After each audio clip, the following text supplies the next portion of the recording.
T-minus 10, 9, 8, 7, 6, 5, 4, 3, 2, 1.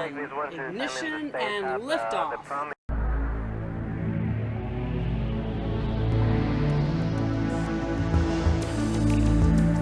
La tête dans les étoiles.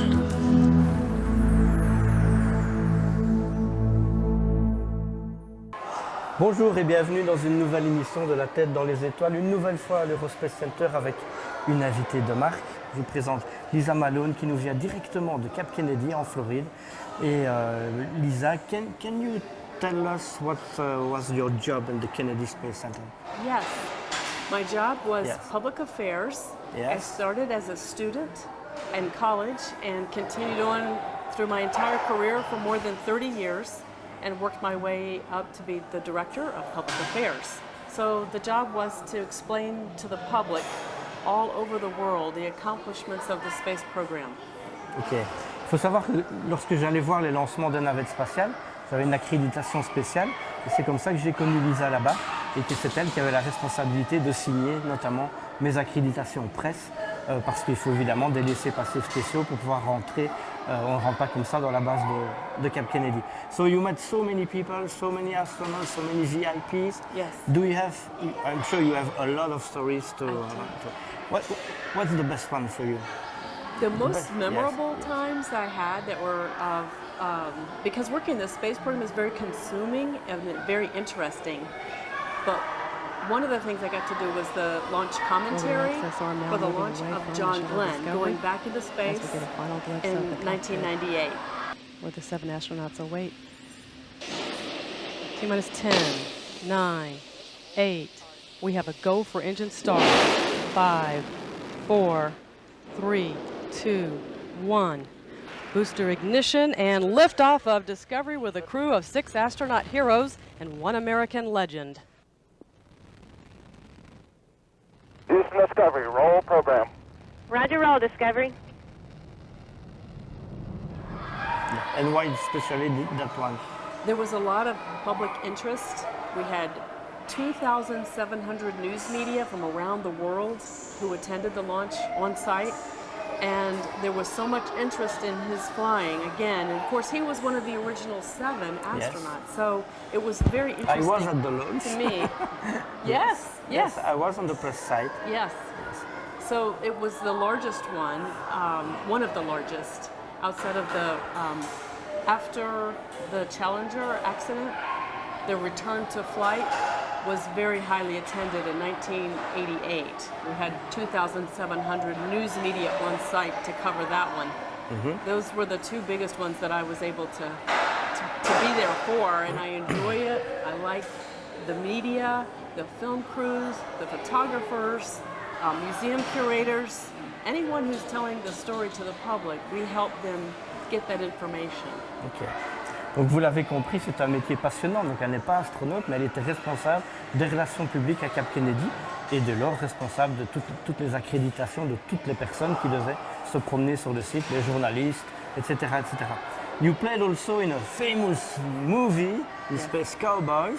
Si vous connaissez le film Space Cowboys, c'est elle qui joue son propre rôle dans le film et qui lance la navette spatiale parce qu'en effet, je ne vous l'ai pas encore dit, la fameuse voix du compte à rebours de lancement de la navette spatiale, c'est Lisa, c'est sa voix. Tout le monde connaît sa voix, personne ne connaît son visage. Mais pourtant, c'est bien elle et elle joue son propre rôle dans le film Space Cowboys avec Clint Eastwood. Can you tell us about this experience? Yes. So that was also one of the most exciting things was being able to work with actor and film director Clint Eastwood for the Space Cowboys film. And they bring in 100 to 200 members of the film crew and a lot of equipment, and they work long hours. And they want access to the flight hardware, and they walk across the real launch pad to get, and the space shuttle is right there. So we have to negotiate with the launch directors and engineers to be able to allow the film crew to come close because everyone else is trained and knows not to touch the flight hardware, and you only go there if you have a job to do. Otherwise, you don't get there. So we have to educate the film crew. But one interesting part was they had a launch scene and in the firing room, and they needed someone to do the launch commentary, and so we worked a deal where I was able to sit at the console and practiced a few times, and they ran their film cameras. And Clint Eastwood is very easy to work with. He's decisive what about his shots. So you met him many times?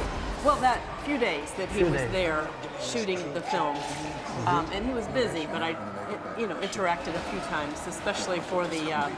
We gave him a couple of tours, and in fact, Kevin gave him a tour of the engine shop, and he was very interested. And all the film crews are always very interested in space. They are, because it's real. It's not science fiction. Yes. And did you work with other actors? Yes. We had many actors and that have come through for either tours, but we had Armageddon, which was directed by Michael Bay, and that had Ben Affleck, Bruce Willis, and then Michael Bay came back a second time for his Transformers Dark of the Moon, and that had actor Shia LaBeouf as a center of the show. And he also wants close proximity to the space shuttle, inside the VAB, inside the processing hangar, the orbiter processing facility, inside the operations and checkout building. They like all of the unique flight hardware that we have at Kennedy Space Center. And so it takes about 1 year of planning and meetings, and they come and make visits. And then they arrive for maybe 1 to 2 weeks to set up, and then they film about a week, and then they have to pack up and leave. So it's a big process, and it has to be in between launch schedules. So sometimes, the launches get delayed, so it can be costly for them. And with the astronauts, how many astronauts did you meet? How many launches did you see? Yes, I saw my first shuttle flight was STS-4, and I saw all through the last one, which was, so that was almost all of them, more than 100. So it was, we had 135 flights. I think I might have missed 5, maybe 130 flights. And the landings. And the landings, yes, of course. and I was able to go to Edwards Air Force Base in California for the landing, and then fly when the shuttle was piggyback on the 747. It has to fly back from California to Florida, and we have a Pathfinder aircraft, and I was in that for many times to fly across the country. And as it landed at different Air Force bases to refuel and for overnight stay, we would invite the public to come and take pictures, and we would explain to the public, and they were thrilled to see the shuttle. They would never see it otherwise. Yes. During the countdown, is there many tension inside the fire room? Yes, of course. Yeah. It's very tense for me, and you have to pay attention. You're wearing a headset. Yes. You're listening to many engineers speak about the status of the space shuttle and the various complex engineering systems, and you never know when something is going to go wrong. And you have to be prepared to explain to the public in layman's terms, easy to understand terms, not technical jargon, what is causing the delay. But my palms sweat. I wipe my palms off so that the last 9 minutes of the countdown, because when it starts to launch, there's no stopping it. As you know, it's going to launch and go.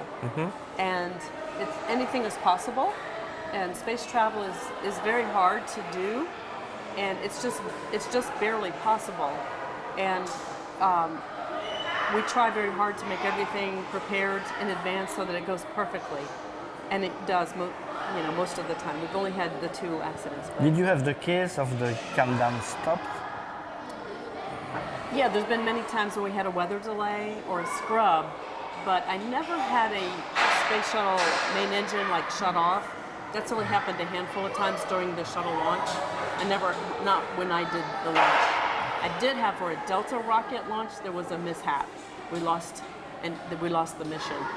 Right after the Challenger, probably 1988 or so, I was doing the commentary for an unmanned rocket, the Delta, and and the engine shut down prematurely, and the whole rocket was lost. Yes. And you were there for the Challenger explosion. Yes.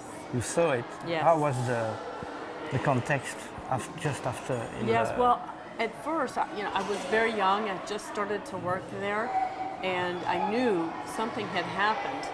I had been working the overnight shift for the fueling of the space shuttle, and it was very cold that day.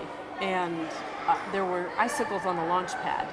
And we had tried several times previously to launch, and there were scrubs for various reasons. And that day, they went ahead and launched. But I thought I saw in the sky the big explosion, and then the solid rocket boosters, the corkscrew away from, and I knew something was wrong. But I thought there was hope that we would be able to rescue the astronauts from the Atlantic Ocean. And but we didn't know for several hours exactly. And it was several days before we knew the solid rocket booster was the problem.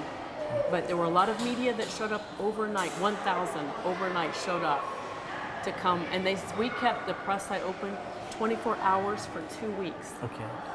And you were there also for the Columbia. I was there for Columbia, and the Columbia was supposed to land in Florida, but it didn't. We never heard the sonic boom and never saw the shuttle come in, and we knew that something had happened. And of course, the shuttle broke apart in Texas, and that was something that, it was very difficult for both accidents for all the employees at NASA to have to deal with. It was very difficult. And we again had news media from all over the world show up in Florida wanting answers. And we didn't have all the answers. As you know, there was a big investigation team that looked into the root causes, and made recommendations on how to go forward and fix everything before we tried to launch again. Did you meet Neil Armstrong? I did. I met Neil Armstrong. I wasn't. He's very quiet, Quiet? very quiet and official, and he doesn't like the limelight and doesn't want to take a lot of pictures. Met Buzz Aldrin, and I've met Michael Collins from Apollo 11, many other Apollo astronauts, many space shuttle astronauts, and a lot of the workers, though, at Kennedy Space Center are very impressive because of their dedication to make it work right. It takes a lot of hard work on the ground by thousands of people to get the space shuttle prepared for flight, and it's very impressive, their dedication and their love for the job. Everyone from the janitor to the launch director feels their job is important, and they do a good job with it, because we cannot fail. We must work right. Yes. Voilà une plongée très intéressante dans les coulisses de la conquête spatiale. Ce sont ces coulisses qui sont vraiment passionnantes. Il n'y a pas que les astronautes, il y a aussi tous les à côté. On a fait une petite référence au film également, au cinéma. Et sachez aussi, évidemment, c'est en rapport avec ma question avec Neil Armstrong, qu'au mois d'octobre va sortir un film fantastique qui s'appelle First Man, donc la vie de Neil Armstrong en film. Et je suis vraiment très très impatient de le voir. Voilà, j'espère que vous avez passé un bon moment avec nous. À bientôt pour une nouvelle émission de La tête dans les étoiles.